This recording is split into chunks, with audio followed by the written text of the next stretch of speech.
This is an overview of what a typical 105 MTS duplex softener system looks like. We have our main controller located in front of the tanks. This controller is electronically connected by communication cable to our control valves. The valves are currently in the downflow configuration. This is the inlet side where the source water enters into the control valve. See the arrow showing the flow.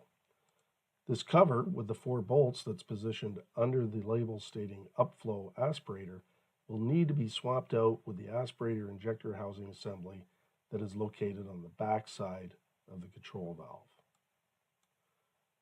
You will note of the brine line connection, which will eventually need to be detached prior to performing the swap as well. And then the water is going to flow out the outlet of the control valve through the ball valve out to the surface of the building. Prior to removing the existing downflow aspirator kit with your new upflow aspirator kit, we would ask that you open the contents to ensure that the main upflow programming sheets are included. This way you'll be able to follow these instructions and program the electronic main controller to upflow configuration, as well as the step-by-step instructions on how to remove the downflow aspirator kit and replace it with this new upflow kit. You'll notice on the back side there, that gray piece, that is the new upflow injector assembly that we will have already put into position before it leaves our facilities. And then I was showing you the silicone grease packet that we'll provide as well, as you may have to lube up the 2 O-rings that are sitting on the post, as you can see here. Just a light amount of grease may be applied to both O-rings, and it'll help you actually put it onto the control valve with much more ease.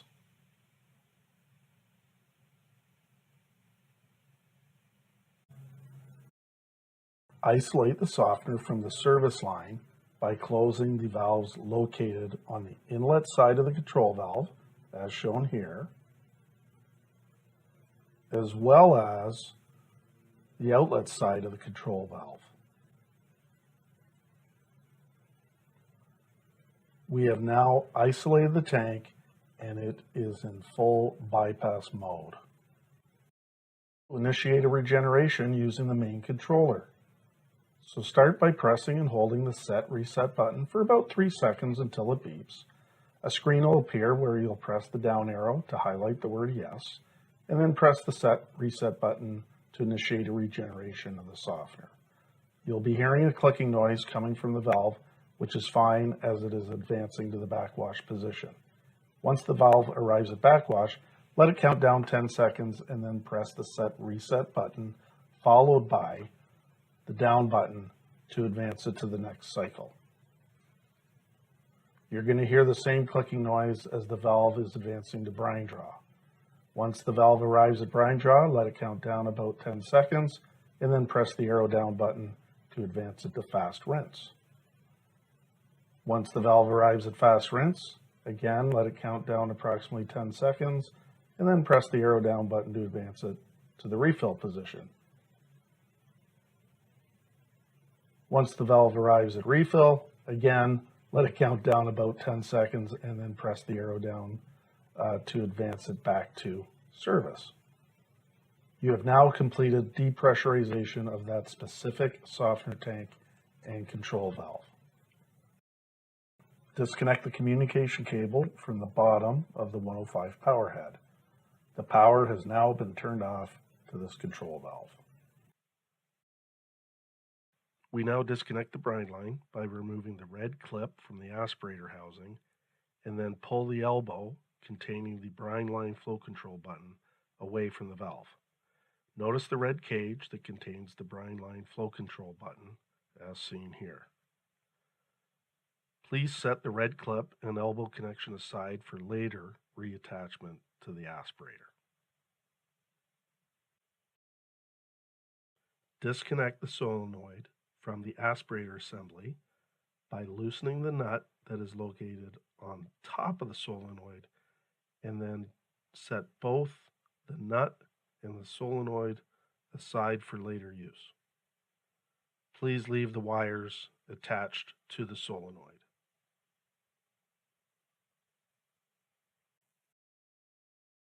On the back side of the control valve, loosen and remove the 4 long bolts that are holding the aspirator injector body cover in place, and set those bolts aside for later use.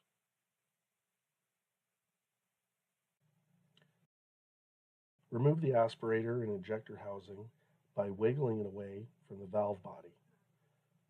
Be aware water is going to pour out between the valve body and the aspirator housing as seen here.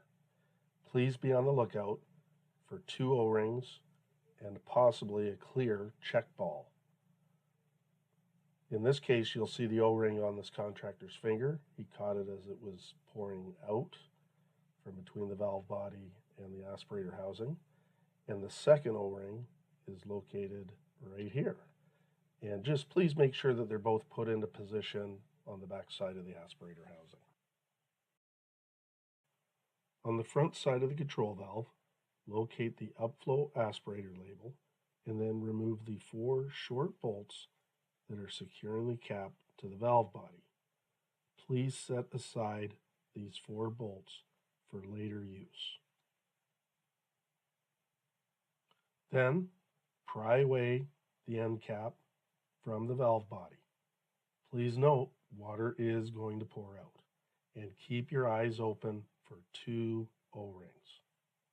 They may fall out, they may still be attached to the end cap, or they may still be within the valve body ports. In this case, both O-rings were still in the valve body ports. Please remove them and place them into position on the end cap as shown here.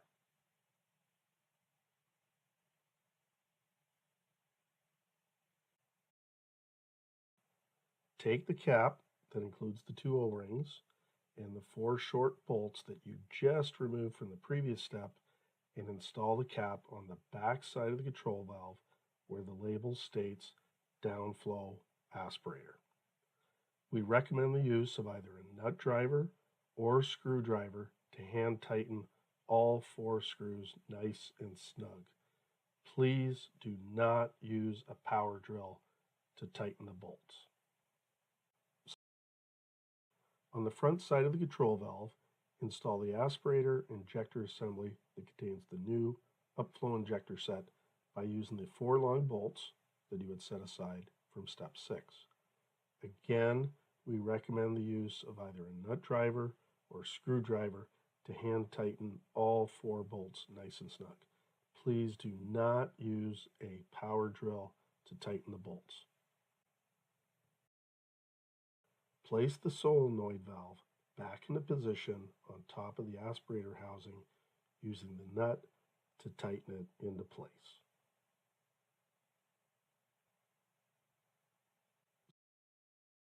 Place the brining line flow control elbow into the aspirator injector housing by using the red clip that you had set aside earlier to lock it into secure position.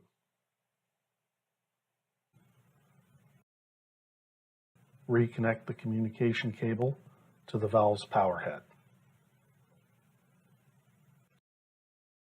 Follow the updated programming sheets provided to reprogram the system from downflow to upflow brining. One of the most important steps is to change the valve setup from 105 DF softener setting to 105 upflow softener setting as shown here. Once you've selected it, another screen will appear asking you to confirm the change, where you will press the arrow down button to highlight yes, and then lock it in, and the valve setup is now upflow brining. Also, when you update the times for the regeneration cycles, you will now notice that the softener will be conducting the brine draw first. This is confirmation that it is in upflow brining mode. You're now going to slowly open up the inlet valve to the control valve. Please take your time. There's going to be a lot of pressure of water entering into the valve, and at the same time you want to make sure there are no leaks on the work that you just conducted. By doing so, you can slowly open up that fully wide open, and then open up the outlet valve as well. Nice and slowly, and then this tank is now back online. We're going to initiate a regeneration of the softener tank that you just conducted the rework on. In this case, it is tank number 1 that we need to place in the regeneration. Start by pressing and holding the set reset button for about 3 seconds until it beeps. Highlight the word yes, then press the set reset button to initiate the regeneration. You will hear that clicking noise from the control valve again as it is advancing to the brine draw position. Once the control valve has arrived at brine draw, we need to confirm the softener is drawing brine by unthreading the polytubing compression nut at the brine tank.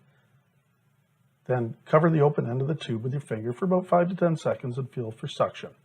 The suction confirms that the softener will properly draw brine. However, if you do not feel suction, then you're going to have to check for blockages from the aspirator and injector assembly all the way to the end of this polytubing. If all's good, then thread the compression nut back into the air check safety float assembly as shown.